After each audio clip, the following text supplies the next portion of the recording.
Zoom कर लेना इधर से।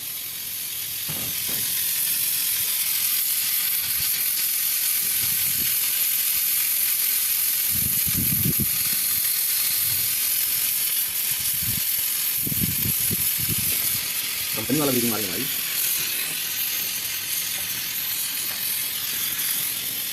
और घुमाओ तो।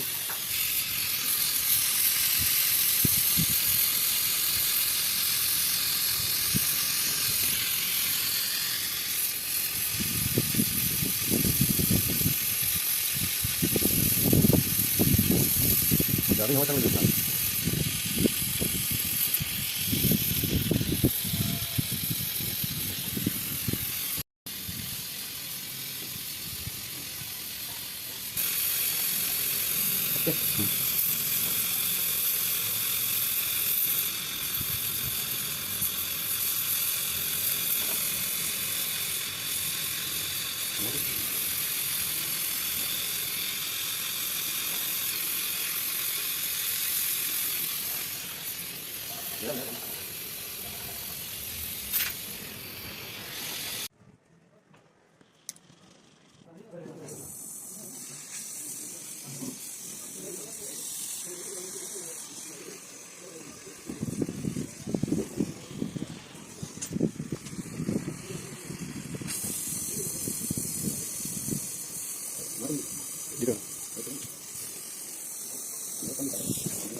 Welcome to VRF AC installation with सीटी।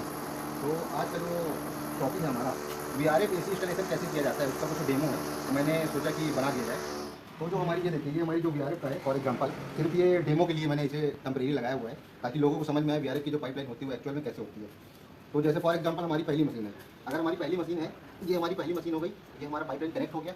उसके बाद हम क्या करते हैं, एक रेफ नट लगाते हैं। आगे की जो सर्किट रहती है वो आगे चली जाती है और एक यहाँ कनेक्ट हो जाती है, तो दो मशीन कनेक्ट हो जाती है। उसके बाद एक रेफ नट लगाते हैं। रेफ नट का साइज डिसाइड होता है ड्राइंग के अकॉर्डिंग। ड्राइंग में मेंशन किया जाता है कि कितने का रेफ नट लगना है। अगर ब्लू स्टार का है या फिर ओ जनरल का है या तोशिबा है तो उसका एक सीरियल नंबर रहता है, उस नंबर के हिसाब से अपन लगाते हैं। तो वो ड्राइंग क्या है, कंपनी वाले प्रोवाइड करते हैं, या जो आर्किटेक्ट है वो आर्किटेक्ट प्रोवाइड करेगा या फिर डीलर प्रोवाइड करेगा।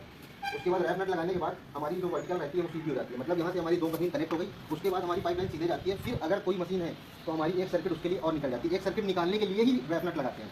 जब हमारी सीधे चली गई, फिर उसके बाद हमने एक रेफ नट लगाया। रेफ नट निकालने के बाद एक मशीन उधर चली गई। फिर हमने यहाँ पर से सीधा सीधा लेके अगर किसी मशीन में एक्स्ट्रा ऐड होनी है तो फिर एक रेफ नट लगाएंगे और एक हमारी इधर कट जाएगी। फिर उसके बाद फिर हमारी आगे जितनी भी पाइपलाइन आपकी आगे बढ़ती जाएगी, रेफ नट जुड़ते जाएगा। रेफ नट का साइज और पाइप डिसाइड होते जाएगा मशीन के अकॉर्डिंग। पाइपलाइन का जो साइज रहता है वो चेंज होता जाता है। उसके बाद फिर हमारे एक रेफ नट लगा, आप देख सकते हैं ये एक इधर खड़ी है। तो अगर आप 5 इंडोर लगाना चाहते हैं तो आपकी ये 5 इंडोर आपकी लग जाए। उसके बाद ये जो होता है वो वर्टिकल सीधा सीधा जाता है और ये आउटडोर, फॉर एग्जांपल के लिए सिर्फ मैंने आउटडोर रखा है तो ये आउटडोर में हमारा कनेक्ट हो जाता है। तो इस तरीके का हमारा जो पाइपलाइन होता है वो VRF का पाइपलाइन होता है। और जो कम्युनिकेशन केबल होता है, अगर हमारी पहली मशीन है वो दिखाएंगे।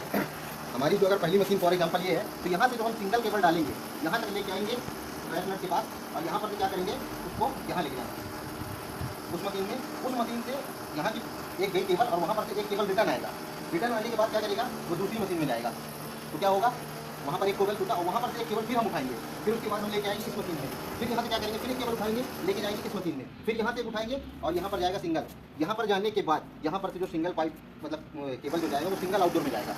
तो हमारा ये हो जाता है कम्युनिकेशन केबल। मतलब हमने पहली मशीन में जो डाला था वो सिंगल डाला था, उसको दूसरी मशीन में लेके आए, फिर वहाँ पर से हमने उठाया तो वहाँ पर हो गया डबल। तो ये जो कम्युनिकेशन होता है, लूपिंग हो गया, वो कम्युनिकेशन होता है। तो उसको बोलते हैं अपन कम्युनिकेशन केबल लूपिंग। लूपिंग जिसको एक्चुअल में कहा जाता है कि लूप करके लेके जाना है, कैसे लेके जाना है, कभी कंफ्यूजन होता है, तो उसके लिए ये वीडियो हमने बनाई है। तो इसी तरीके का VRF का